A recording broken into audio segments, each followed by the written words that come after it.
It's going to take a while for us to get power up. And it will be at the cost of speed. But I think we got to do it.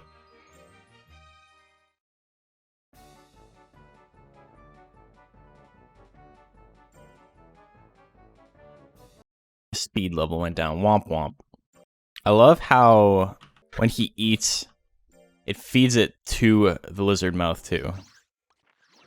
You can see it chew a little bit. Just to warp in the texture, but it's pretty funny. We're going to do speed again, just to get speed back up to 200 for the battle. After that, we won't worry about it too much, but...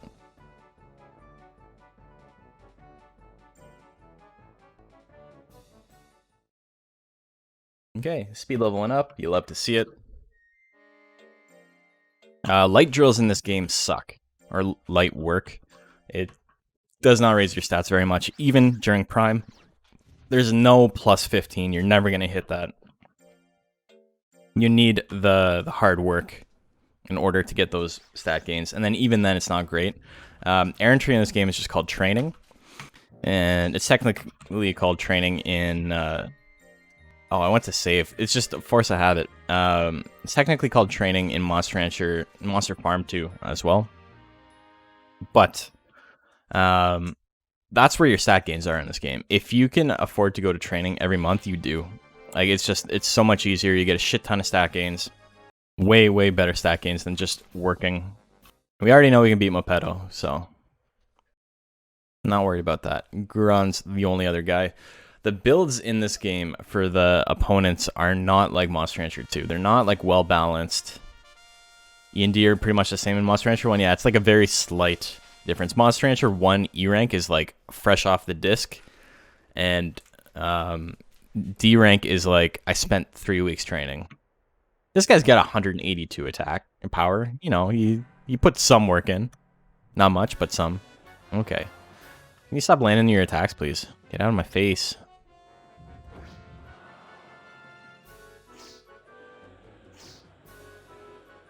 Multiple scratches. Multiple consecutive scratches. Also, another thing that kind of sucks about this game is it does not show you how much is withered. You just have to take a look at your opponent's will bar, like their guts bar, and then see how much they have after the animation is done. So, see, that went down a little bit. So that does a decent amount. That probably withers about 5, which is pretty decent. The move is not powerful, but it does do a tiny bit of withering. It's very, very fast animation. Only costs 12 guts and is extremely accurate. Sword is a pretty solid move. Sword is like a really underpowered version of...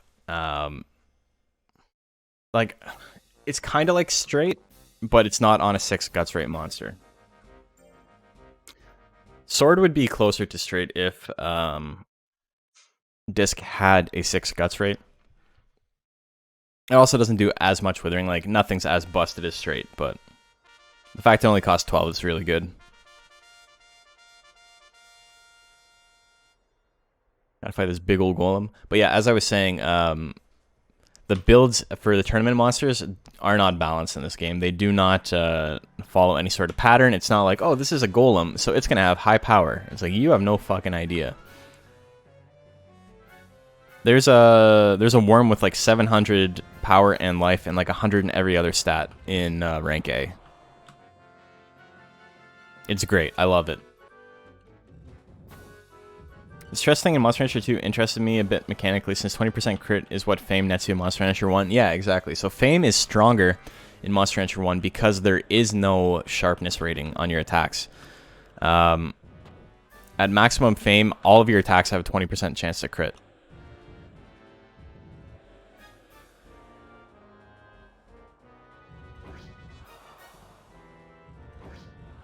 Look at that, wither him down. You will gain no progress. Get out of here.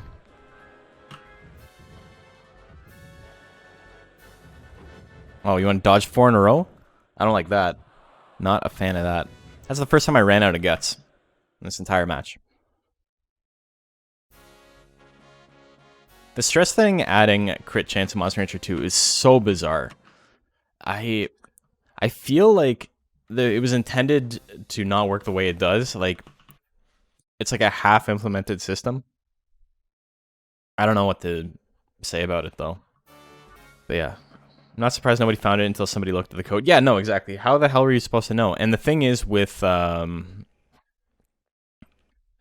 it's easy to test once you know it exists, but before you know it exists, how do you test probability? You know, without any sort of what do you call it? Without any sort of reference point. Even if you ran a million sims, and instead of critting 10% of the time, you crit 20% of the time, you'd be like, that seems a little high statistically, but also, you know, it's not out of the realm of possibility to be double what it should be. You'd be like, that's an outlier, but, you know, it's not insane.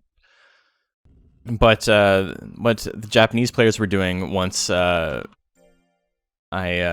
talked to them about it was that they were taking moves that had 0 chance to crit, and then they would go on against an opponent that had 100 fame while they had 0 fame.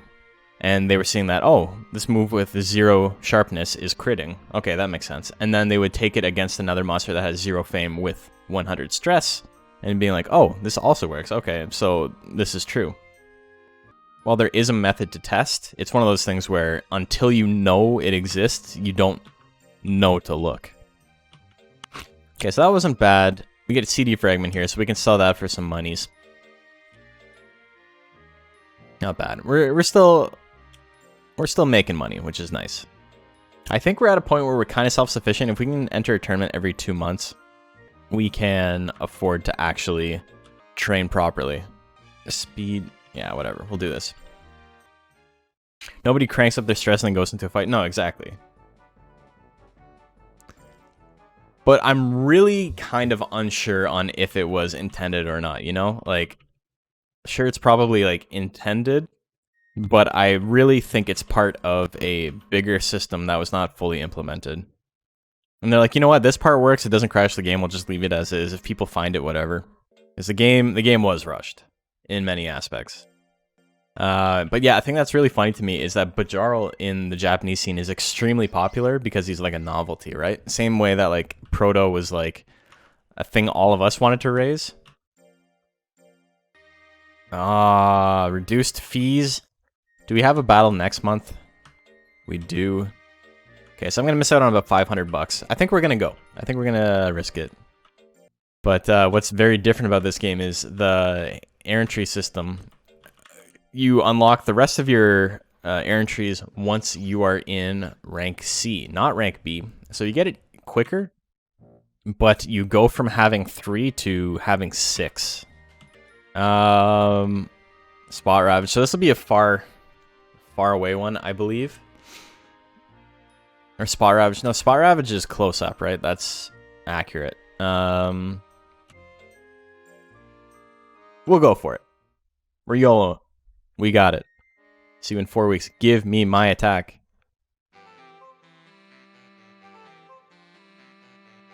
Hey, he did it. He stared at a city. He won the training.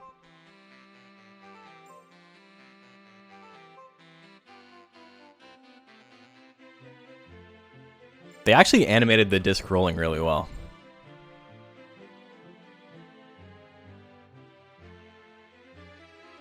Okay, so far, 3 for 3, not bad. Can we go 4 for 4? Oh my god, we got it. He wasn't successful. Punish him. We're not going to punish him this time. You stare at stuff a lot. Are you skilled? Yeah. Okay, so this is the unfortunate part. Wasting money for a little bit of training. Unfortunately, we didn't get an attack, but it does come with the benefit of having our stats go up by a significant amount. So it's not too bad. I have a feeling the attack I already have is the Spot Ravage one. So it might be hard to get the second one. There's no tech chains in this game, but it is based on your stats to get new attacks. Okay, we're not doing bad. Our stats are okay. We'll just do normal power drill this week.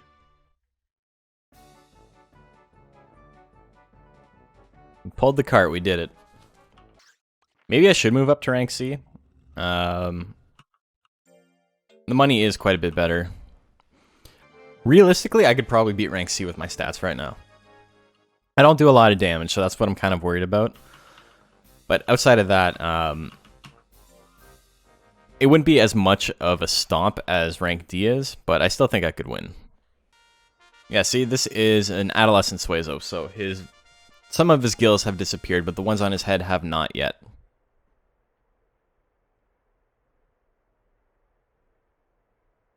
This is Michael, but Michelle. I don't know how he pronounces it, but this is one of the monsters you can fight in the IMA versus FINBA tournament. The IMA versus Fimba. It's a little bit stronger in that one because of how bad rank D is. Rank D in this game is rank E, but also they have additional attacks. Like, that's basically the difference. You missed a lick. Can we get our first KO? Let's go. We haven't seen a KO yet, which is very unfortunate, but also funny because KOs in this game look very weird.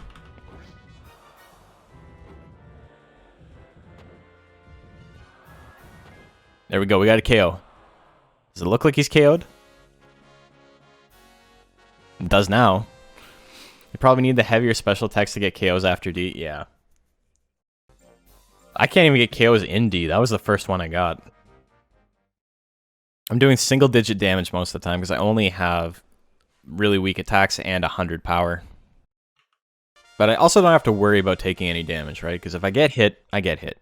It's already kind of rare. And then if I do get hit, I have 200 defense. And if you outlevel your opponent's offense in this game with your defense stat, you chunk so much potential damage away from them. One of my favorite parts about Monster Rancher 1 is, like, I'm glad they fixed it in Monster Rancher 2, but in Monster Rancher 1, combinations, like a Pixie and a Golem, or a Golem and a Pixie, I should say, Golem main breed, Pixie subbreed, isn't a combination of their stats. Each monster individually has their own stat gains. They're not beholden to any sort of formula or anything like that. That's why you have stuff like Queen Plant that has a faster guts rate than both Pixie and Plant. And that's why you have stuff like the Pink Golem, or Dana, or was it Diana? I think it's called Diana in Monster Rancher 1, right? It has an 8, like a 5 for intelligence gains, even though, you know, why would it? And it has a really bad power gain, which is really funny. But I like that a little bit. I like the fact that if you combine two things that have the exact same strengths, so like Pixie and Plant both have a very fast guts rate, you combine them, it makes it even stronger. It doesn't average them out. It's a different sort of design philosophy in the game design. I think I prefer what we got in Monster Rancher 2 in the long run, but I like the idea of it. Because it's always kind of unfortunate that, like, if you have a dragon who has a 5 in power, and you combine it with a golem who has a 5 in power, you don't get something that's stronger. Like, a stone dragon is not a more physically powerful monster than normal dragon, even though you would assume it kind of would be. Like, thematically, at least.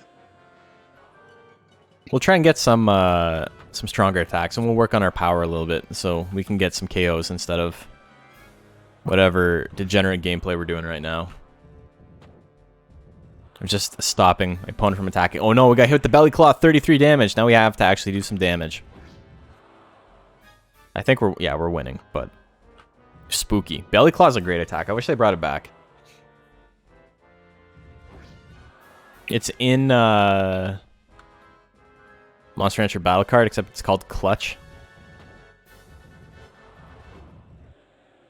No way! Get out of here. Get out of here. Did I think I lost. What? Come on. I lost by 1%? He hit the 2 under 20s? You hate to see it. Maybe you love to see it.